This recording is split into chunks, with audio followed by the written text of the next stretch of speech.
Let's set the scene. Picture a wide Montana sky turning that exact color of gold you only ever get after a long, dry summer, the kind that makes the dust look soft and even the birds seem quieter than they ought to. I'm just pulling into my drive, thinking I've earned a little peace for the day, but peace turns out is a luxury you don't realize you had until somebody goes and takes a chainsaw to it. See, the thing is, when you've been building bridges your whole damn life, literal, not metaphorical though, you learn a few things about people too. You expect at least the decency of finding them still standing when you come home. But that afternoon, all I found was a mess. My bridge, the one I built myself, every beam measured, every bolt set, with the kind of care you save for things you know you'll have to defend someday, was gone. Or, more like, torn apart. Middle section. Missing main beams busted open, like broken ribs, splinters of treated pine, scattered like kindling all over the current. And floating next to it all, a sign laminated bright orange ribbons tied like party favors. It read, in neat little legalese, unauthorized structure removed. Section 4.8, Silver Hollow HOA Visual Impact Compliance. Below, smaller print restoration efforts coordinated by the HOA board. Let me get one thing clear, I don't live in Silver Hollow. Never have, never will. My land's older than their whole manicured HOA community, predates their bylaws, their newsletter, hell, even their coffee shop with the weird faux Italian name. But we share a shoreline, and apparently someone decided that meant my bridge offended their view. That's how it starts. You build your life on a little slice of dirt, and one day someone else decides they know better. So I'm standing there, boots half in the mud, staring at what's left of my bridge, blood pressure ticking up. This wasn't rot, wasn't weather. This was sabotage dressed up in bureaucracy. And the worst part, that bridge was my lifeline. It connected my cabin to the far field where I run alfalfa for the neighbor's cattle. Now the only way across is a half-mile detour, rocky, barely drivable in the rain. You better believe I marched back up to the house, yanked my permits from the safe, and started making calls. The sheriff's dispatcher was polite, but you could hear the shrug in her voice. Sounds like a civil matter, sir. No help from that end? The folder I pulled was thick with paperwork, county permits, engineering diagrams, even a thank you note from the guy who inspected the footings. That bridge wasn't just mine by blood and sweat, it was legal. So that night I filed every report I could think of, County Water Rights Bureau, even sent a formal complaint to every HOA email I could dig up, thank you, Wayback Machine. The site was locked down to members, of course. That's the thing about folks like this, their doors always swing one way. At dusk, I walked the shoreline. Across the inlet, a dozen luxury homes, each with their own dock infinity tubs, and I could just imagine the kind of neighbor who owns more clipboards than friends. I didn't know her face yet, but I'd heard the name Karen. Of course it was. Next morning, I was at the county office before breakfast.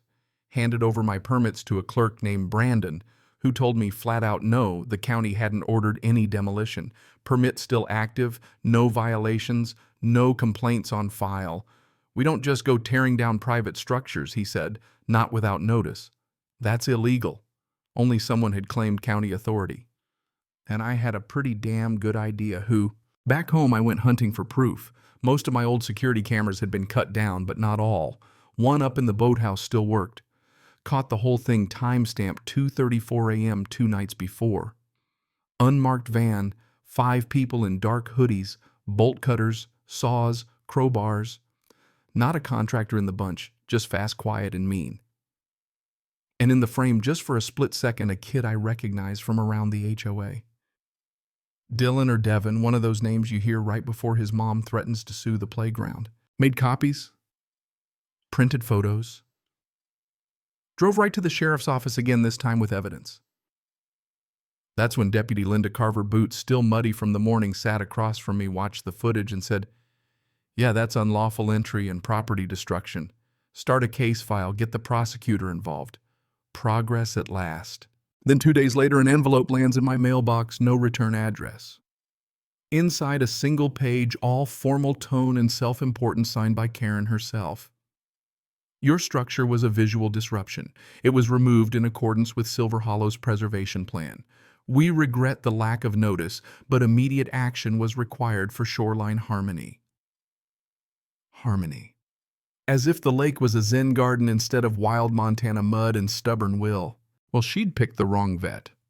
I spent 22 years in the Army Corps of Engineers. Built hydro plants in Afghanistan with mortars going off in the distance. A HOA board with zip ties and a dream, please. Days later, I get an invitation from the HOA Vice President Greg for a collaborative resolution meeting. I don't bother replying. I show up with my lawyer, Denise. She's small, tough as barbed wire, and recites property law like most folks recite Bible verses.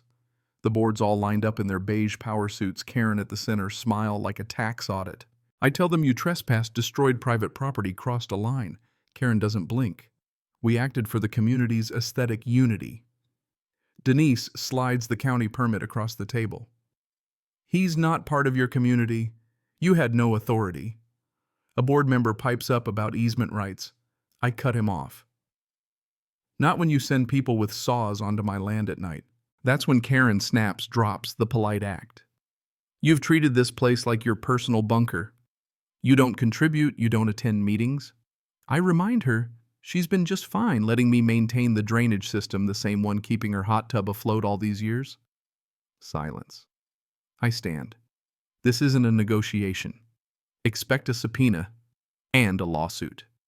Karen fires back that they have lawyers too. Denise grins cold as a Montana winter. We'll see them in court. Back home, I run the numbers, call every agency, double-check. Every log on the SLLE gate system, the flood control outlet I built myself on my land back in 2011. Maintenance was always voluntary. Not anymore. I notify the county and the HOA, all work suspended pending legal resolution.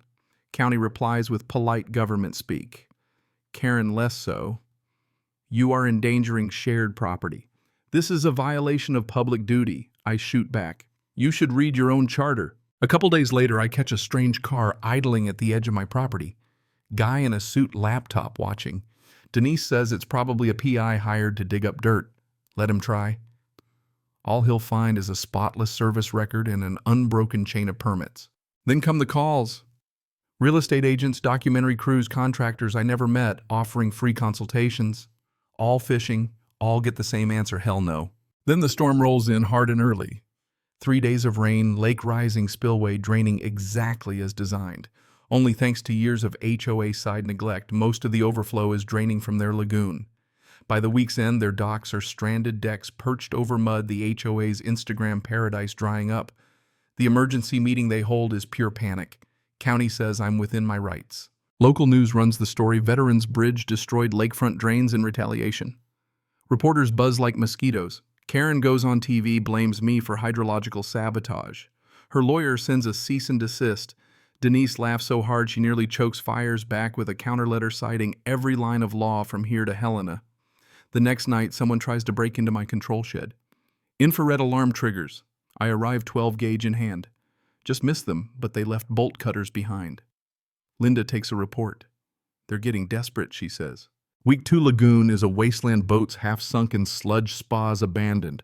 Realtors call, offers go up. One guy floats $2.8 million. I tell him my plans include a new barn, a smoker, and the HOA's public humiliation not selling.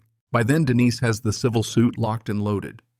But the fun part is the criminal side, trespass, property destruction, and as it turns out, forgery. Because Brandon, that clerk, finds the document Karen used to order the demolition. Fake signature, former inspector retired 2 years ago. Denise adds forgery of government documents to the complaint. Now it's a wildfire. County subpoenas Karen. She tries to rally support, starts. A lake preservation committee claims the SLLE gate was illegally built, vows to reclaim stewardship. County files conspiracy charges.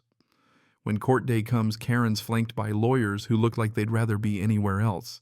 Denise lays out the evidence, video, forensics, permit trails, a mountain of logs. Even Mary Travers, a neighbor from Silver Hollow, steps up and testifies, says, Karen bullied the board, skipped votes, called her a squatter with a fantasy of relevance. Mary plays a voicemail, Karen saying, if he won't play nice, we'll take it by force. The judge doesn't hesitate. Fines for me on every count: trespass, property destruction, forgery, conspiracy. Karen gets 6 years, $300,000 fine, lifetime ban from any HOA or public admin role.